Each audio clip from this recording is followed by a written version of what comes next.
Hey guys, this is Sean, and I hope you guys are doing good. I had to make a car video today because I was just in the middle of the road, and has been a while since I made a video, so better to make it in a car than not make it at all. So here we go. Last week was assessment week, and I checked a lot of your writings and speakings. There are quite a few things I wanted to discuss with all of you. For many of you, the mistakes were very similar. Like I would say 70 to 70% mistakes were very similar. I was feeling like I was saying the same thing to everybody. So let me tell you guys some common mistakes you guys are making. And these kinds of things happen when you practice on your own. Again, I'm not pushing classes, but when you practice on your own, there's the same flaws that all of you guys are facing. I'll tell you why. The first thing that happens is when you go online, you look at CELPIP samples for a score 10 or more, the things you actually end up getting are not the scores that you will get in real life.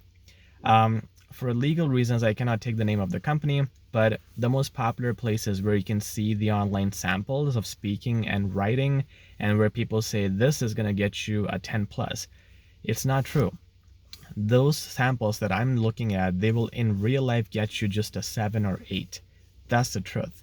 Because there are speaking samples where there are students talking and there's so many ums and pauses and so many grammar mistakes without any tone, and those websites are claiming that you're going to get a score of 10 plus. It's impossible. Okay, so the feedback that I've sent you guys is a lot more real. That's what we really see in life when students are going in the exams. They're brilliant students. They talk well, they write well, they make less mistakes, and they get a 7. Okay, so for the feedback, you need assessments. And my first week of assessment, the free assessment, has run out.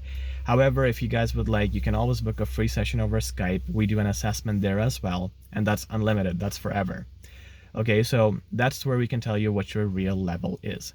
Overall, for a perfect speaking, like a score 10 plus speaking, you cannot say any ums. You should have pauses, but intentional pauses, not awkward pauses. Like a good pauses, for example, between two sentences. Let's say I'm saying that I wanna invite you to my birthday party. It's gonna be awesome. So you see, between the two sentences, I had a pause. That's intentional. That's good.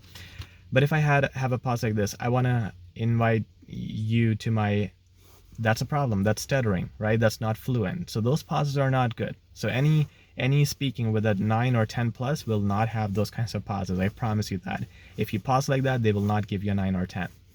For writing, it should be free of grammar mistakes, and it should have fancy vocab. Guys, if you make no grammar mistakes, you write simple English in the exam, you're gonna get a score of 8. It's not that hard. But to get 9 or more, just think about it. What's the difference? Why do people get 9 and some people get 8? For 9 or more, you need excellent vocabulary.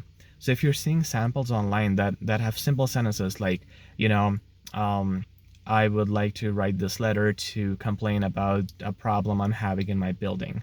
This is not a 9 score. People will just get a 7 with this. It's very simple. Free of grammar mistakes, but it won't get you a 9. You need fancy vocab for a 9. So what you do for a 9 is you say the purpose of my writing is to lodge a complaint considering the deteriorating situation of whatever. That's a 9 or 10 plus. Okay, so that's real life. When people see these really easy samples, they'll say, okay, well, CELPIP is easy. Let me go and give this exam. And then they realize they're actually getting a 7 or 8 with the same level of writing. Okay, so I can't emphasize enough how important complex vocab is, how important the complex structure is. And all over our YouTube channel, you'll see lots of my videos where I have pointed this out again and again to have complex sentences and complex vocab.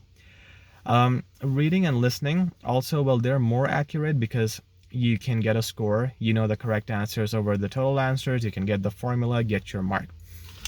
So the samples online will be more relevant for listening and reading. However, again, there's a difference. The things you see online, the free stuff that's available, it's easy. The actual exam is a little difficult. So the only thing you can do is practice with the online stuff because there's not much available, right? The materials you will purchase from us or from someone else, there's not much available. Now, if you're getting an 11 in reading and listening in these materials, in your real exam it will be a 10. Okay, that's the difference. So you can assume the difference by subtracting 1 mark. Okay, now I was checking your writing and speaking last week. The most common mistake people were making in speaking was the tone. Almost everybody lacked emphasis, right? So you have to have emphasis when you are speaking in CELPIP. It's not a big concern in IELTS, but it is in CELPIP. They mark you on the tone. So let's say you're talking and you're comparing part 5, right? There's a part 5 speech. I remember a student saying, okay, he's comparing 2 luxury vehicles and he's saying, get this one, not this one. So it should be, if you're saying it in this tone, you're saying, you should get this car on option A because it will save you fuel and it is also good on your pocket. Very monotone, right? This won't get you a 9. You want a 9, you talk like this. You should definitely get this car in option A because not only does it save you fuel, but it will also look luxurious. So you see the difference in emphasis, you see the difference in tone. That voice fluctuation has to be there. You need to get your tone mark. The second thing was ums. Guys, don't say ums in speaking. Don't say ums at all. It will kill you. It will not give you your marks. Just pause. Instead of saying ums, just pause. Connectors were the next big thing. This happened in writing and speaking, both. I heard a lot of ands and so's, and even because. Why don't we say since instead of because, right? Or considering instead of because. Try to have some fancy wordings, but especially and so. You all need to get rid of your ands and so's in your writing and speaking both. I've made, I think, 3 videos on conjunctions and connectors, so please review those. You need fancy conjunctions. Okay, just an example of that is something like accordingly, or other than that, or apart from that. Okay, so that's much better. Use those ones.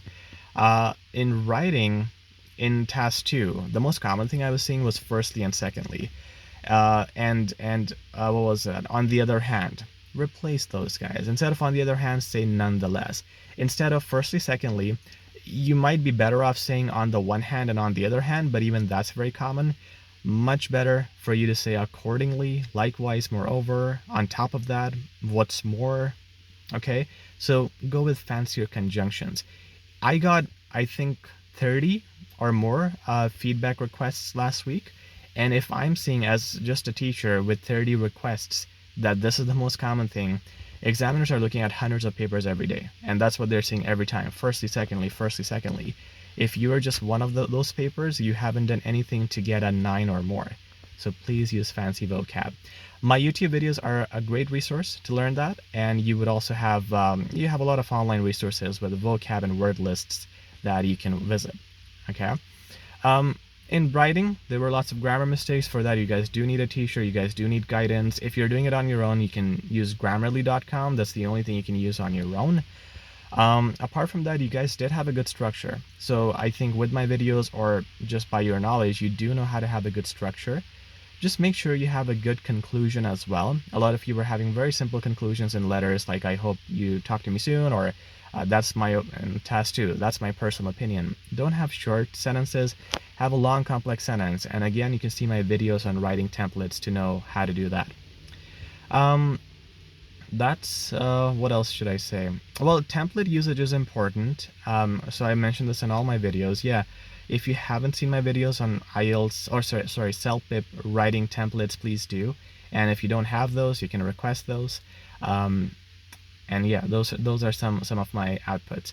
But I appreciate you guys working so hard and sending me all those files. I hope my review and feedback helped you guys out. I also hope these YouTube videos make a difference in your preparation, and I sincerely hope you go after the things I've mentioned, because I felt that I was repeating myself a lot in this video. These are the things I've mentioned in my previous videos. So if you haven't watched them, please do. You will learn a lot, and you can subscribe to our channel for more details. Thank you, and have a good day.